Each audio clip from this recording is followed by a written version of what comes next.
Today's Mercedes-Benz interview of the day brought to you by Mercedes-Benz EV. Owning a Mercedes-Benz EV isn't just extraordinary, it's extra easy. Full remote access to your vehicle from your phone via the Mercedes Me Connect app. The vehicle's all electric, feeling all Mercedes, choice all yours. Learn more at mbusa.com/EQ. He is our good buddy, Colt McCoy. Man, first time we talked to Colt, he was still at the University of Texas. He recently retired, and he joined NBC Sports Big Ten football, and he's on the road. It's Colorado visiting Nebraska. He'll be there with Paul Burmeister and Catherine Tappan, sideline reporter, coming up on Saturday night, 7:30 Eastern on NBC in Peacock. All right, speaking of Colorado, Colt, if you're going to buy a stock, and I gave you the two stocks, you could buy Shedeur Sanders or Travis Hunter. Oh, man, that's a great question. Both of them really, really good. I like to just see what my eyes see, not listen to a lot of the things that are going and just watch the tape. And you look at what Shedeur has done last year and this year. I thought he played great last week. I mean, guys are in his face. He's throwing balls in tight windows. He's accurate. He's got full command of what they're trying to do. But you look at Travis Hunter, he played 137 snaps. I think he's the best, best all-around player in college football. And when he plays receiver, he's dynamic. He creates separation. You're stalling, Colt. You're on defense. On defense, he makes tackles. He's not afraid to put his face in there and be physical. But I think they're both probably first-round picks. I think Travis Hunter probably, goes as probably the best corner in the draft. Can you play both ways in the pros? Could Travis Hunter play offense and defense? And I'm not talking about 10 plays on offense, but could you play maybe 70% of the plays on offense and then 100% on defense? It'd be hard to do. I mean, the good thing is his head coach is the last one who really truly did it, right? He's got a playbook there. I'm sure that they've talked about that. But I think just in today's NFL, playing on either side is hard, right? And so I think he's probably naturally more of a corner, but if you really want to play receiver, he could probably do that too. Will you get a sit down with Deion Sanders before Saturday night's game? I think so, Friday. What do you want to know from Deion?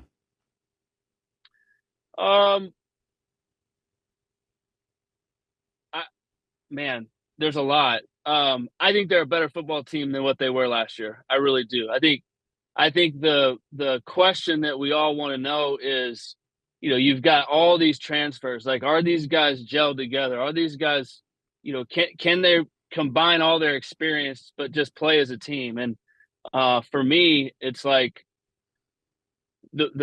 big question is kind of O-line, D-line. You look at their skill.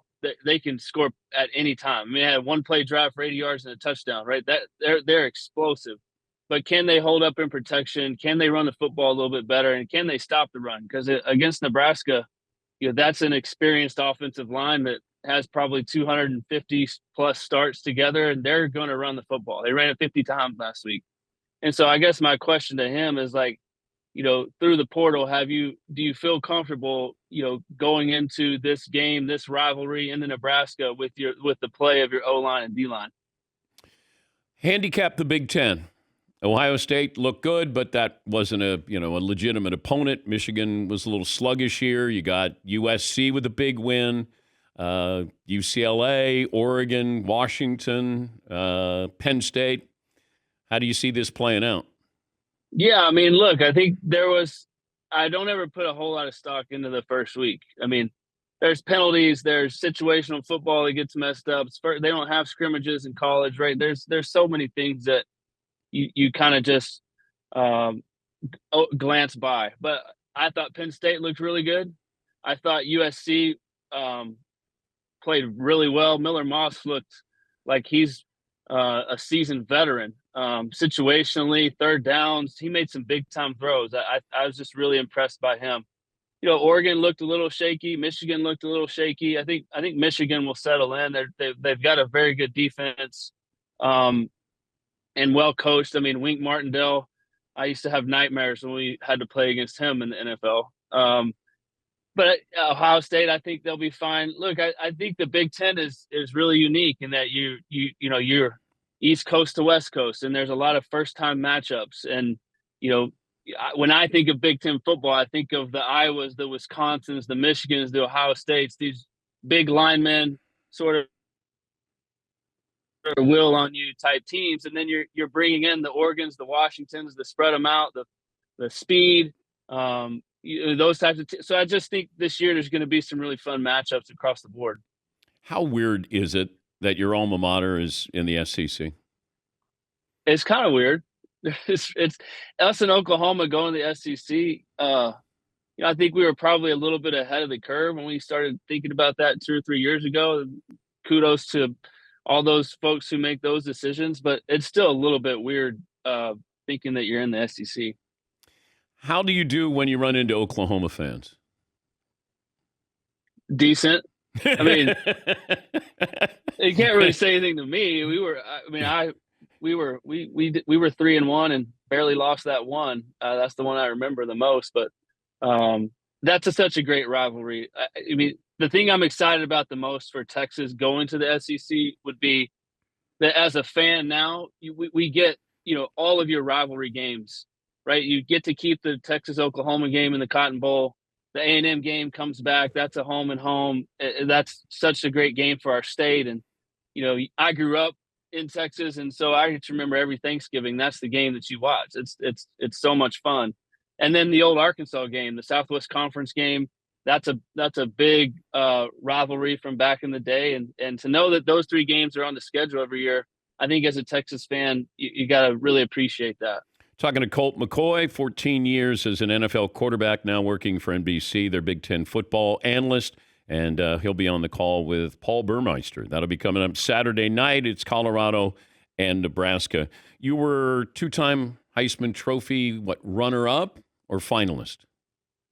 Finalist. I think I was runner-up one time, but finalist. Yeah, bridesmaid. Do you get anything for that? No.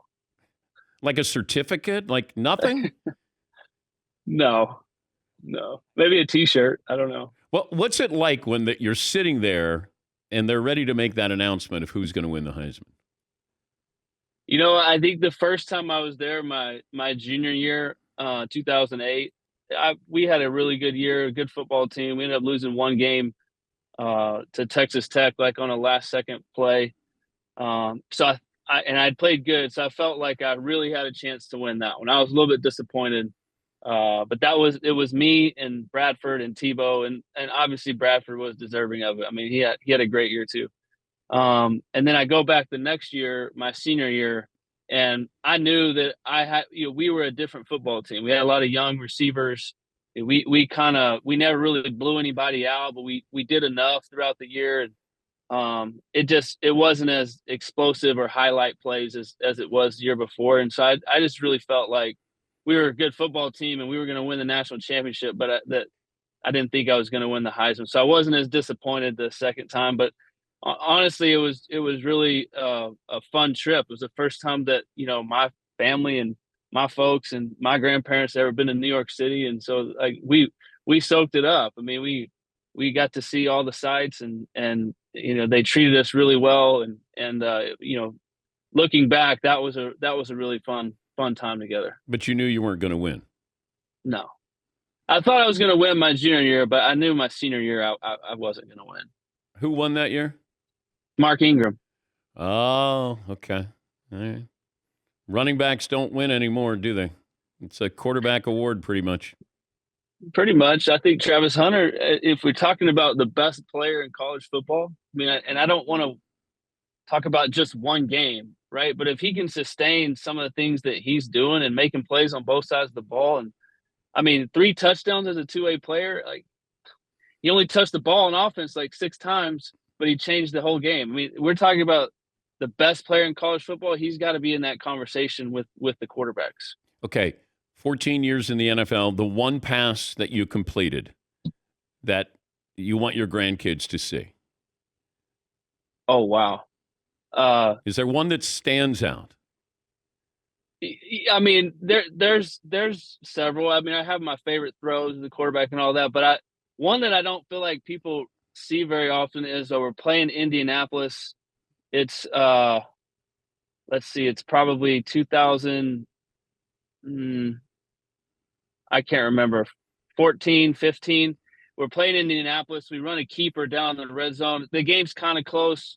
Andrew Luck, those guys end up scoring 40 points or something against us. I played all right in the game, but we run a keeper, and I've got like 3 guys all around me. And I can hear Jay Gruden on the sideline saying, throw it away, throw it away, throw it away, don't take the sack. And it's like, and I kind of dodge somebody. I spin out of another tackle. I make somebody miss, and then I look up like to throw the ball away, and I see Logan Paulson about 10 yards in front of me just standing in the end zone by himself, waving his hands. And I flick it out there.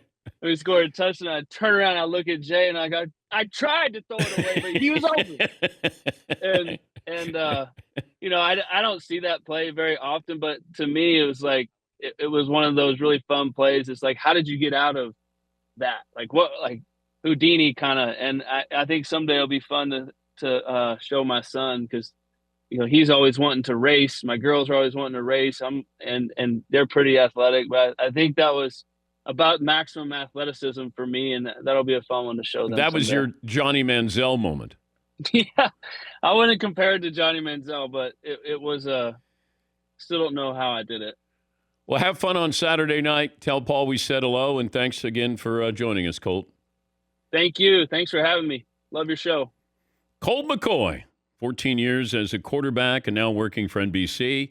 It'll be Colorado versus Nebraska, Big Ten Saturday night, 7:30 Eastern, NBC and Peacock.